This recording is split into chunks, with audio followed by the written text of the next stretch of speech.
So, jetzt wieder Lorenz von eBakery. Beim heutigen Video wahrscheinlich das Thema, was neue Verkäufer am meisten beschäftigt, auch am meisten bei uns angefragt wird. Das Thema, wo es mit Abstand auch am meisten Verständnisprobleme gibt und Fehlerpotenzial für die Zukunft. Amazon Produktrecherche. Was muss ich beachten? Was ist wichtig beim Produkt? Welche Faktoren spielen irgendwo mit rein? Darum geht's heute. Ja, bis gleich. Herzlich willkommen zu einem neuen Video von eBakery, die Agentur für Online-Händler. Zum heutigen Video kann man ganz klar sagen, wenn ihr gerade mit Amazon startet und kein Geld verbrennen wollt, dann schaut das Video ganz. Lorenz zeigt euch praxisnah, welche Gewinnmarge zu niedrig ist, um profitabel zu sein, wie hoch diese stattdessen sein sollte, auf welche Kategorien ihr konkret setzen solltet und welche ihr am Anfang besser meiden solltet. Darüber hinaus gibt es einige Tipps dazu, wie so eine Produktrecherche aussehen kann, beziehungsweise auf welche Kernparameter zu achten ist, damit euer Vorhaben nicht nach hinten losgeht. Sollten euch jedoch neben Amazon noch andere E-Commerce und Online-Marketing-Themen interessieren, dann gibt es eine kleine Neuerung auf unserem Kanal.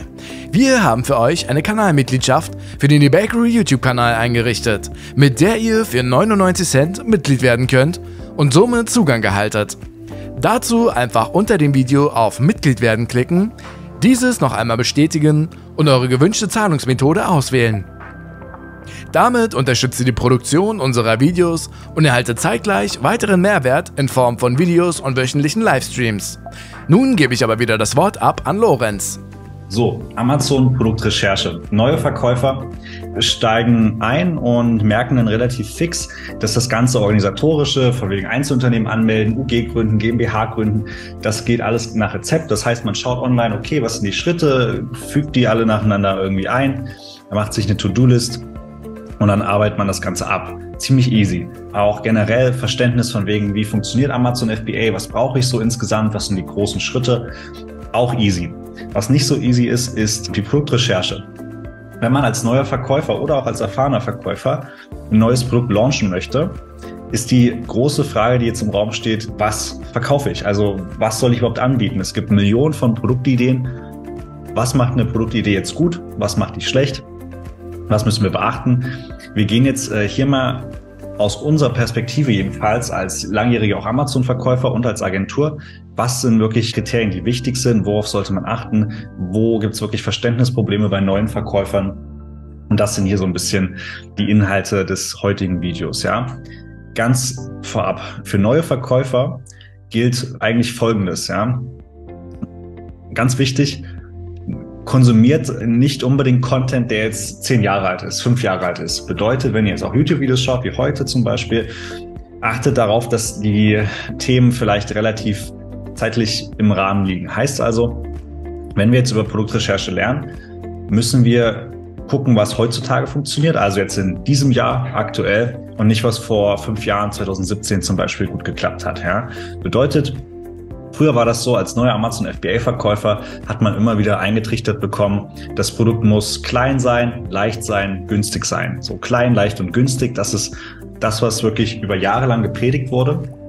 Und es ergibt auch Sinn, es ist relativ gut nachzuvollziehen für neue Verkäufer, dass man sagt, okay, klein und leicht, damit die Versandpreise nicht so groß sind, günstig, damit das Produkt im Einkaufspreis irgendwo für einen mit einem kleineren Budget auch Sinn ergibt. Ja.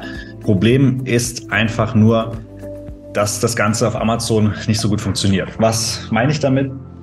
Ein kleines und leichtes Produkt, was man günstig einkauft, muss man auch meistens günstig verkaufen. Ja, wir nehmen jetzt das Beispiel hier, ich zeige euch das mal am Whiteboard. Ja. Wir nehmen jetzt mal hier Produkt 1, hier Produktbeispiel 1. EK, also Einkaufspreis, sagen wir jetzt mal 1 Euro. VK ist gleich 10 Euro. Das wäre schon gut, ja. Also das wäre solider Einkaufs- zu Verkaufspreis, kann man gar nicht sagen.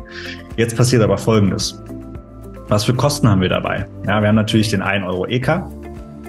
Ja, den müssen wir abziehen. Wir haben, sage ich mal, aufgerundet 2 Euro Mehrwertsteuer, weil da kommen wir leider nicht drum rum. Ja, dann haben wir 15% Amazon-Gebühr. In diesem Fall wären das 1,5 Euro Amazon-Fee, also quasi nicht die Fulfillment-Gebühr, aber die Verkaufsgebühr, 15% in fast allen Kategorien.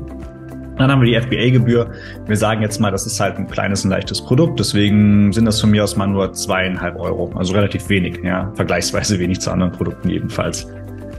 So, jetzt rechnen wir das mal hoch. Wir haben quasi 10 Euro minus die oben genannten Kosten, ja, wäre dann ein Gewinn, unterm Strich, muss ich jetzt mal hier eingeben, 10, ja, minus 1 Euro EK, minus 2 Euro Mehrwertsteuer, minus 1,5 Euro Amazon-Gebühr, minus 2,5 Euro FBA-Gebühr. Macht einen Profit von 3 Euro. Klingt soweit nicht schlecht, ja, das wäre jetzt eine Marge, eine Profitmarge von, sage und schreibe 30%. Das ist solide in der Theorie. Die Marge, also die prozentuale Marge, top. Der Profit 3 Euro. Warum ist das jetzt nicht so gut? Weil die Marge sieht ja gut aus, ne? Wir können uns über die Marge gar nicht beschweren. Warum ist das jetzt vielleicht trotzdem kein Produkt, was wir haben wollen? Weil die Werbung extrem wird. Was heißt das? Die Werbegebühr, also die Kosten pro Klick, ja, sind nicht abhängig vom VK. Das ist das, was die meisten Verkäufer am Anfang nicht sehen, weil die Werbung noch nicht verstanden haben, nicht wissen, wie oft das geschaltet werden muss, wie viel Werbung wir eigentlich ausgeben. Und dementsprechend spielt die Werbung für die meisten Verkäufer in der Produktrecherche gar nicht so rein, obwohl das eigentlich, sage ich mal, bei Amazon heutzutage das allergrößte Thema ist. Amazon-Werbung, PPC. Die Kosten pro Klick sind nicht abhängig vom VK. Was heißt das? Ich kann ein Produkt haben, das ist 100 Euro Verkaufspreis und der Klick kostet mich in der Werbung 1 Euro. Ich kann auch ein Produkt haben wie hier mit 10 Euro Verkaufspreis und der Klick kostet mich trotzdem 1 Euro. Jetzt ist es so, wir machen jetzt hier ein Beispiel, ja, 1 Euro pro Klick im PPC. Heißt also, 3 Euro Gewinn können wir ganze 3 Klicks uns leisten. Ja, wir haben diese 3 Euro Gewinn, 1 Euro pro Klick in der Werbung wären 3 Klicks. Was heißt das? Ja, wenn wir jetzt ein bisschen weiter das Zahlenspiel machen. Wenn wir innerhalb von 3 Klicks schon einen Verkauf generieren würden, wäre das eine 33% Conversion Rate. Oder in anderen Worten, wir müssten eine 33%ige Conversion Rate in der Werbung haben, damit wir nicht verlustbehaftet in der Werbung wirtschaften, also damit wir kein Geld in der Werbung verlieren. Problem ist, die wenigsten Amazon-Produkte konvertieren mit 33%. Sehr, sehr selten. Ja, also manche Produkte schon, im Regelfall aber nicht. Bedeutet, wir werden bei so einem günstigen Produkt von den Gebühren und von der Marge alles gut, alles okay. Aber unterm Strich haben wir nur 3 Euro zur Verfügung. Und jetzt will bei jedem Klick Amazon einen Euro von uns haben oder mehr, vielleicht auch weniger. Ja, wir nehmen jetzt mal einen Euro als Beispiel. Wir haben nur 3 Klicks zur Verfügung. Wir sind super schnell im Minus in der Werbung. Für erfahrene Verkäufer, größere Verkäufer oder einfach Verkäufer, die halt wirklich schon Summen erwirtschaften und profitabel sind solche Produkte nicht verkehrt, also günstige, kleine, leichte Produkte, weil diese Verkäufer die Verluste in der Werbung, sage ich mal, ganz gut verkraften können und auch direkt wissen, wie müssen die Werbung schalten, wie viele Verkäufe müssen wir machen. Ganz, ganz viele Themen, wo man schon vorher Erfahrung hat. Für neue Verkäufer gilt das nicht. Ja, wahrscheinlich ist das Produkt gar nicht so gut ausgewählt von anderen Daten, auf die wir gleich zurückkommen. Ja. Dann haben wir nur 3 Euro Gewinn. Dann haben wir gar keine Ahnung, wie die Werbung funktioniert. Das ist ein Rezept, was im Desaster endet. Ja, ganz, ganz klar. Wir werden als neuer Verkäufer jedenfalls bei einem 10 Euro Produkt höchstwahrscheinlich keine Gewinne fahren. Einfach, weil wir in der Werbung zu viel Geld verlieren und dann höchstwahrscheinlich auch nicht wissen, wie wir die Werbung dann anpassen, um weniger Geld zu verlieren und mehr Ranking zu gewinnen, durch das dann Profite kommen könnte. Heißt also, diese Marge ist okay, aber der Profit in Euro gesehen, also die Anzahl an Euro, die wir wirklich Gewinn haben, der sollte höher sein. Deswegen jetzt hier so ein bisschen meine Empfehlung für neuere Verkäufer, ja? Kriterien. Jetzt ganz, ganz, ganz viele und die Produktauswahl ist schwierig. Vorab würde ich sagen, ja, jeder hat seine eigene Strategie. Das ist das, was für uns und unsere Kunden sehr gut funktioniert. Und das sieht ungefähr wie folgt aus. Verkaufspreis 30 Euro oder mehr. Einfach aus dem Grund, wie ich es eben erklärt habe. Wir wollen gern ein paar mehr Euro Gewinn haben als 3 oder 4 oder 5. Wir möchten schon irgendwo zweistellig Gewinn pro Verkauf haben können, vor den Werbekosten. Ja? Also 10 Euro oder mehr Gewinn. Das wäre ganz gut. Dann haben wir auch ein bisschen Geld zur Verfügung, um die Werbung zu schalten, ohne dass es direkt irgendwie von unserer Kreditkarte abgehen muss. Ja? Dann Keywords. Oder machen erstmal Kategorien. Ich blende gleich so eine Liste ein, quasi welche Kategorien ganz gut geeignet sind.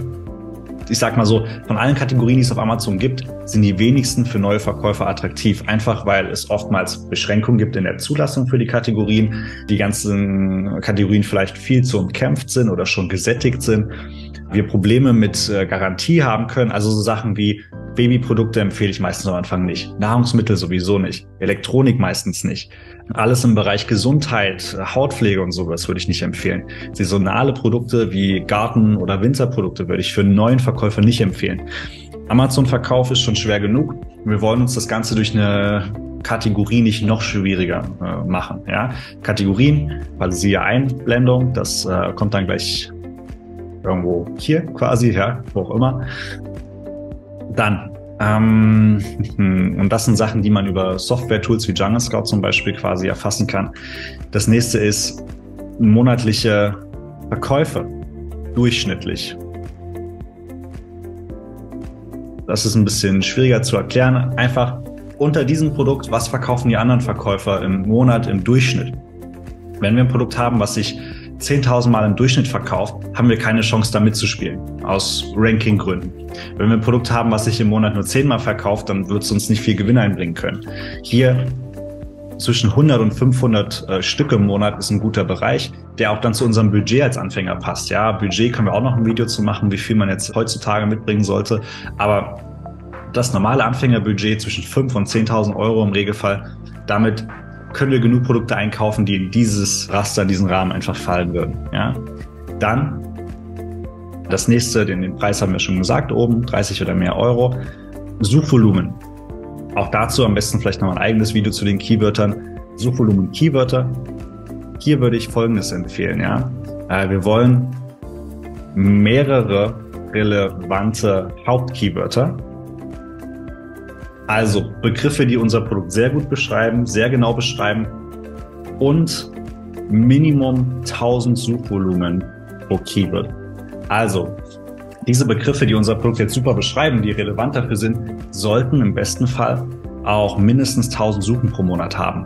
Warum? Wenn wir wieder, sage ich mal, einen Suchbegriff haben mit 50 Suchen, gibt es dort keine Verkäufe. Ist einfach nicht relevant. Ja, dann wird kein Geld verdient, leider. Das ist wichtig. Dann sage ich mal andere Verkäufer. Ja, die Anzahl ist uns nicht ganz so wichtig. Wichtig ist keine starken Brands. Ja, wir wollen quasi nicht, dass hier eine Marke irgendwie die Produkte anbietet und alle Verkäufe einsackt. Ja, es soll nicht einen Verkäufer geben, der einfach den ganzen Umsatz macht und alle anderen machen nichts. Wir wollen quasi, dass andere Verkäufer keine starken Brands dabei sind, ja, die Umsätze verteilt sind, bedeutet auch wieder, es soll nicht einen Verkäufer mit dem ganzen Umsatz geben, sondern verteilt auf mehrere Verkäufer, die alle so einen guten Umsatz haben, ja. Das ist wichtig. Und dann natürlich auch kein Patent oder ähnliches, ja. Wir können jetzt kein Produkt verkaufen, wo es ein Patent drauf gibt, außer wir haben natürlich die Zulassung. Darauf auch achten, ja. Wie man das Ganze auswertet, ja, also wie man quasi mit Softwarelösungen Produkte findet, wie man die auswertet, ist ein Thema, was viel, viel stärker in die Tiefe geht. Unserer Meinung nach ist das Wichtige quasi, wir müssen einmal diese Hauptkriterien irgendwie für uns festsetzen, also welche Kategorien, welchen Preis, wie viele Keywörter sollen relevant sein, das Suchvolumen, die Verkäufe im Durchschnitt, alles sowas müssen wir uns erstmal ein bisschen im Kopf überlegen. Dann nutzen wir im Regelfall Helium 10 oder Jungle Scout, um diese Filter einzugeben, und wir sagen dann in Jungle Scout zum Beispiel, hey, zeig mir alle Produktideen, die genau zu diesen Parametern passen. Also Suchvolumen, Kategorien, Verkäufe pro Tag oder pro Monat, Saisonalität und. Dann kriegen wir eine riesen Liste ausgespuckt von Jungle Scout oder Helium 10 mit, was weiß ich, 2.000, 3.000 Produktideen. Und dann ist das Schwierige, wir müssen durch diese Produktideen durchgehen und im Kopf erstmal schauen, anhand des Namens der Produktidee oder der Idee an sich, passt das in unsere, sag ich mal, großen Kriterien rein, die wir am Anfang festgelegt haben? Falls ja, dann geht man in die Tiefe. Dann schauen wir quasi pro Produkt, was gibt's für Konkurrenz? Gibt's da starke Marken? Wie viel Umsatz machen die anderen Verkäufer? Wie viel Bewertung haben die? Sind die Preise irgendwie in einem guten Rahmen? Kann man Varianten anbieten? Gibt's da Sets oder ähnliches? Ist das Ganze saisonal? wie viele Keywörter gibt es, wie viel Suchvolumen haben die Keywörter und wir können sogar schauen, wie viel müssen wir am Tag verkaufen, um auf diesen Suchbegriffen Ranking zu generieren. Also das Ganze geht extrem in die Tiefe und es ist relativ komplex. Ja, das Wichtige ist halt, das erste Produkt muss von den Daten her gut aussehen. Was heißt das? Wenn das Produkt von den Daten her gar nicht passt, also es ist zu günstig, zu stark umkämpft, zu gesättigt, der Markt, wie auch immer, dann hat man, sage ich mal, diese Foundation, die Basis des Projektes schon mal relativ unsicher. Ja? Das Produkt, was ihr im Endeffekt verkaufen möchtet, ist ja die Basis des Projektes. Dementsprechend muss das Ganze ziemlich gut sein, weil alles andere baut darauf auf. Ja? Wenn ihr eine sehr schlechte Produktidee habt, könnt ihr die im Regelfall auch nicht durch gutes PPC oder guten Content wie Fotos und Texte ausbessern. Eine schlechte Idee bleibt meistens schlecht. Ja? Ganz im Gegenteil aber, ihr könnt eine sehr, sehr geile Produktidee haben und selbst mit nicht so guten Bildern, nicht so gutem Marketing kann es laufen. Aber die Idee muss halt geil sein. Ja, und da gibt es dann folgende Möglichkeiten. Entweder man lernt das selbst, wie man Produktideen findet und auswertet. Das ist ein sehr, sehr cooler Weg natürlich, ist aber vom Aufwand her sehr, sehr groß. Und wenn man nicht viel Erfahrung mitbringt im Bereich Amazon, dann kann es sein, dass die Auswertung, die man quasi selbst macht, einfach falsch ist. Ja, oder nicht alles beachtet wird, was man beachten sollte. Das nächste ist, man kann jetzt Produktrecherche auch als Service buchen auf Freelancing-Plattformen von Agenturen, auch von uns natürlich. Ja, hier ist zu beachten, wir würden empfehlen, nicht bei Freelancern, sage ich mal, Produktideen einzukaufen, die sehr, sehr günstig sind. Warum? Eine gute Produktrecherche mit allen wichtigen Daten, auf einen spezialisiert quasi mit den eigenen Faktoren irgendwo, ist ziemlich zeitintensiv und kostet dadurch auch mindestens ein paar hundert Euro im Normalfall. Ja, bei richtig großen Projekten kann es auch über 1000, über 2000 Euro kosten, die Produktrecherche. Wenn man auf einer Freelancer-Plattform eine Produktidee für 30 Euro kaufen kann, wird Folgendes gemacht. Ja? Der Freelancer findet diese Produktidee und verkauft die gleiche Produktidee an unzählige Kunden, recycelt diese quasi. Das ist der einzige Weg, wie man für 50 Euro ja eine Produktrecherche anbieten kann, indem man das gleiche Produkt oder die gleiche Idee immer wieder verkauft. Hier müsst ihr darauf achten, wenn das Ganze zu günstig ist, dann ist es wahrscheinlich eine recycelte Idee, die zig Dutzend Verkäufer quasi auch bekommen, was dann dazu führt, dass diese Idee, dieses Nischenprodukt im Regelfall nicht mehr Nische sein wird. Die Nachfrage der Kunden ändert sich ja nicht, ja, aber die Anzahl der Konkurrenzprodukte ändert sich. Und wenn ihr bei einem Produkt mit 1000 Suchen im Monat auf einmal 40 neue Anbieter habt, kriegt ihr keinen Umsatz mehr raus. Dann teilen sich die Umsätze oder die Kosten im Marketing werden so exorbitant, dass es sich für keinen mehr lohnt. Heißt also, im besten Fall würde man Produktrecherche, wenn man die nicht selbst macht, bei einer Agentur oder vielleicht einem teureren Freelancer buchen, der dann auch basierend auf euren Daten und Vorstellungen vielleicht was finden kann, ja, und wo das Ganze auch nicht innerhalb von 2 Stunden gemacht werden kann, sondern auch mal ein paar Tage dauert, bis sowas gefunden wurde, ja. Das ist zu beachten. Man sieht immer wieder, dass neue Amazon-Verkäufer Produktideen einfach nur kaufen, was an sich auch in Ordnung ist. Das Problem ist bloß, entweder die Produktideen sind oftmals recycelt oder der Verkäufer der Produktidee hat selbst nicht so viel Ahnung und, sage ich mal, gibt einen schönen Bericht mit allen möglichen Daten, aber das Produkt ist eigentlich gar nicht gut. Ja. Bedeutet, ihr gebt dann Geld für was aus, was im Endeffekt von der Idee her gar nicht solide ist. Wie jetzt zum Beispiel hier Produkte, die 10 Euro im VK sind, für Deutschland, für den deutschen Markt eigentlich fast unmöglich, als neuer Verkäufer da profitabel zu agieren. Einfach weil die Werbung sehr, sehr stark euch ins Minus bringen wird, mit Sicherheit. Heißt, entweder ihr könnt zum Beispiel Coaching buchen, ja, damit ihr lernt, wie man Produkte findet, auswertet und analysiert, oder ihr geht zu einer Agentur oder einem Dienstleister, der ein bisschen mehr Erfahrung hat und auch für diese Recherche dann eine Summe verlangt, die Sinn ergibt, ja, und die ist dann nicht bei 50 Euro. Oder man riskiert das Ganze natürlich und kauft eine günstige Produktidee. Aber wie gesagt, die Produktidee ist die Basis des ganzen Projektes. Wenn diese nicht stimmt, habt ihr später wenig Spaß bei allen weiteren Schritten. Vor allem im Verkauf und Launch wird das Ganze dann unangenehm. Genau, wir werden auf jeden Fall nochmal auch Videos machen zu Produktrecherche an sich, also wie das mit Tools funktioniert, Produktanalyse, wie wir uns diese Ideen anschauen und auswerten können, und dann noch zu ein paar weiteren Schritten im Bereich Sourcing. Wie finde ich Händler? Wie schreibe ich diese an? Also die Produzenten in dem Fall. Das wird es auch in Zukunft, denke ich, nochmal geben. Ja, in dem Video einfach nur so ein bisschen Erklärung, was man wirklich beachten sollte und wo man wirklich vorsichtig sein sollte auch. Ja, in dem Sinne, vielen, vielen Dank und bis zum nächsten Mal. An der Stelle kann ich nur sagen, beachtet zwingend diese Punkte präventiv, bevor ihr überhaupt erst mit Amazon startet. Das erleichtert euch, eurem Geldbeutel und euren Nerven das Leben. Sollte es dazu noch Fragen geben, hinterlasst uns diese in den Kommentaren. Ansonsten helfen wir von eBakery euch gerne bei Amazon SEO, Amazon PPC, Amazon Produktrecherche und weiteren Belangen. Alle Infos erhaltet ihr auf der Seite oben rechts, auf der ihr dann auch einen Termin vereinbaren könnt. Ansonsten wird es noch einiges zu Amazon auf diesem Kanal geben. Ein Abo lohnt sich also allemal. Wir hören uns dann in der nächsten Folge wieder. Macht es gut, euer eBakery-Team.